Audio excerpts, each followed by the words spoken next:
This is DNA.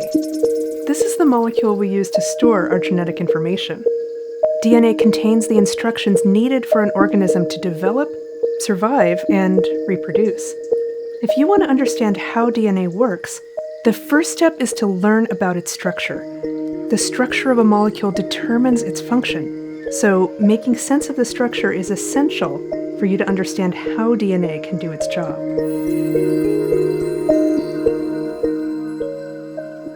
In April of 1953, James Watson and Francis Crick changed the world of biology forever with a landmark paper published in the journal Nature. It was just 1 page long. They reported they had determined the structure of DNA was an anti-parallel double helix. How did Watson and Crick figure this out? They didn't do any experiments.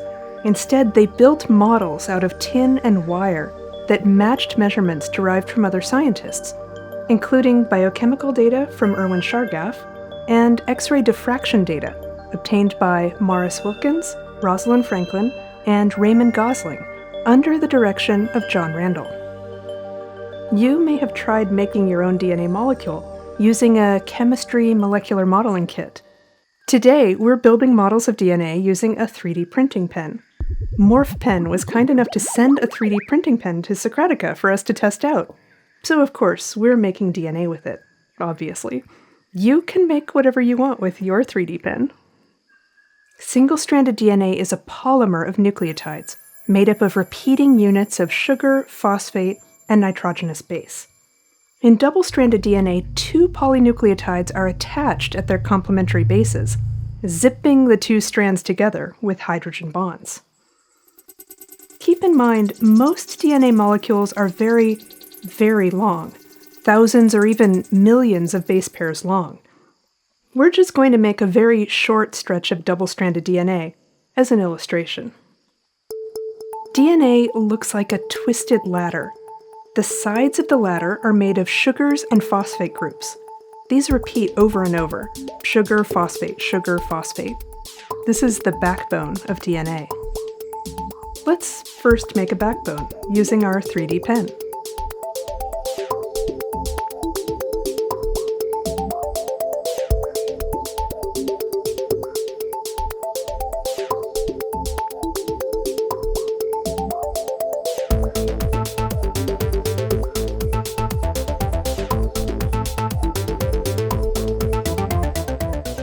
We're actually going to need 2 of these, one for each side of the ladder.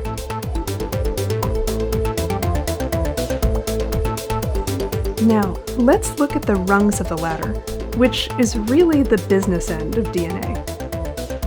These rungs of the DNA ladder are made up of 4 different kinds of nitrogenous bases: guanine, adenine, thymine, and cytosine, abbreviated GATC.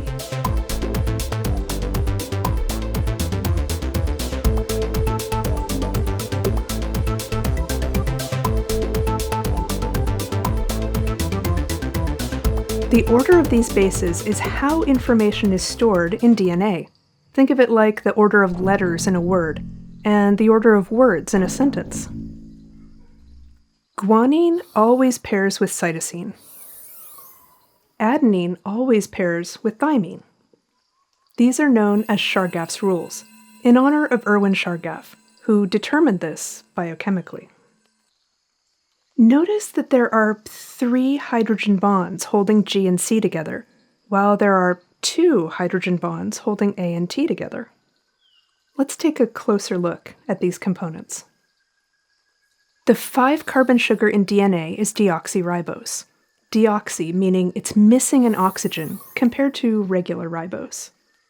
The phosphate group looks like this. This is where it's attached to deoxyribose.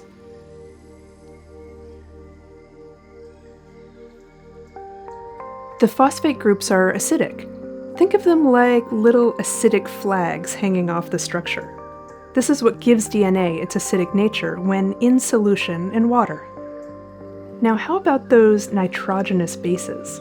They're called that because they're literally basic as opposed to acidic, and they all contain nitrogen.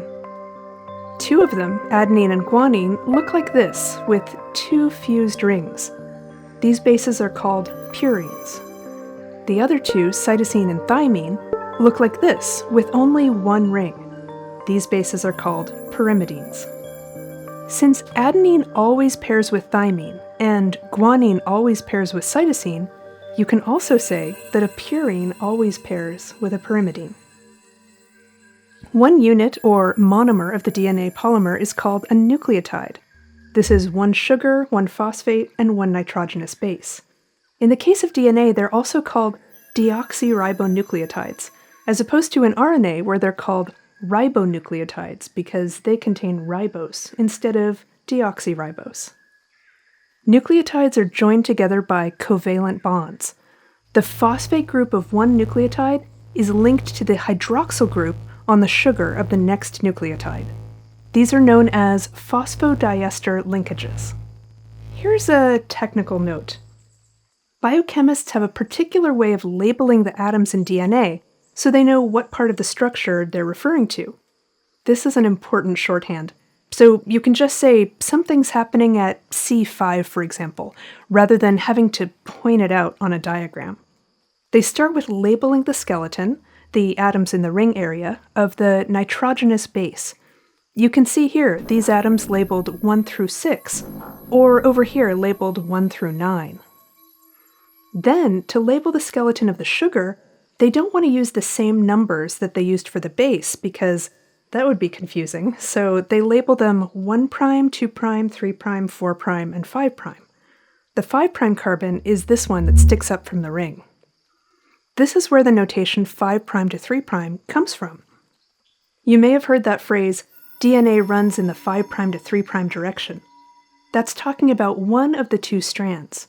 You can see the sides of the ladder run in opposite directions. Remember, it's an anti-parallel double helix. On one end of a DNA strand, there's a phosphate group attached to the 5' carbon, and the other end of that strand has an OH group on the 3' carbon. We say this side runs in the 5' to 3' direction because of the labeling of the atoms. The other side of the ladder runs in the 3' to 5' direction. This is going to be important to remember later when we study how information is stored in DNA. One side is the coding strand or sense strand, the 5' to 3' side. The other side is called the anti-coding strand or antisense strand. Because of complementary pairing, if we know the sequence of one strand, we know the sequence of the other strand. It's kind of like a photograph and the photographic negative. Watson and Crick, rather cheekily, said at the end of their paper that the structure of DNA suggested a mechanism of replication. And they were right.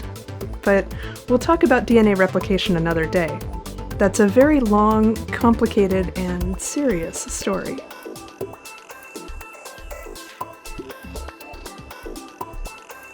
Back to the DNA structure.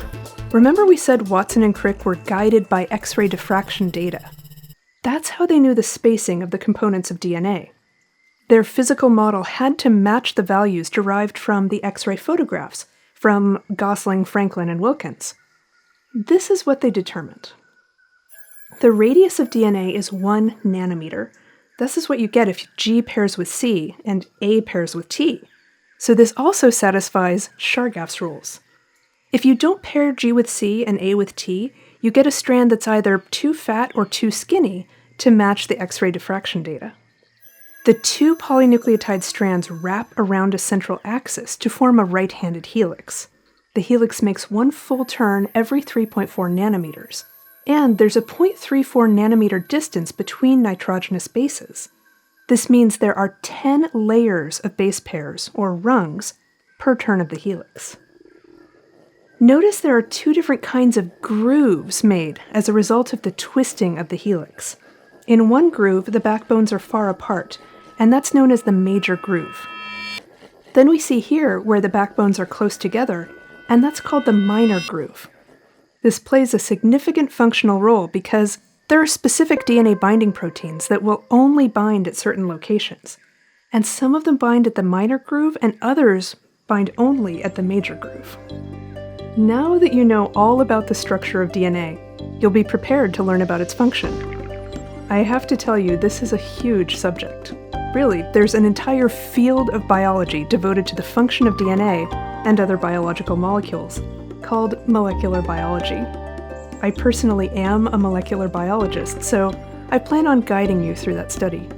So subscribe so we can let you know when we release each video. If you want to make sure we keep making these gorgeous, really stunningly beautiful science videos, there are a few ways you can help. Make sure you watch to the end of a video and give it a like and share it with your friends. This helps other people find our videos and learn about our channel. And if you'd like to make sure we keep the lights on around here, you could become our patron on Patreon. We really appreciate your support. Thanks for watching.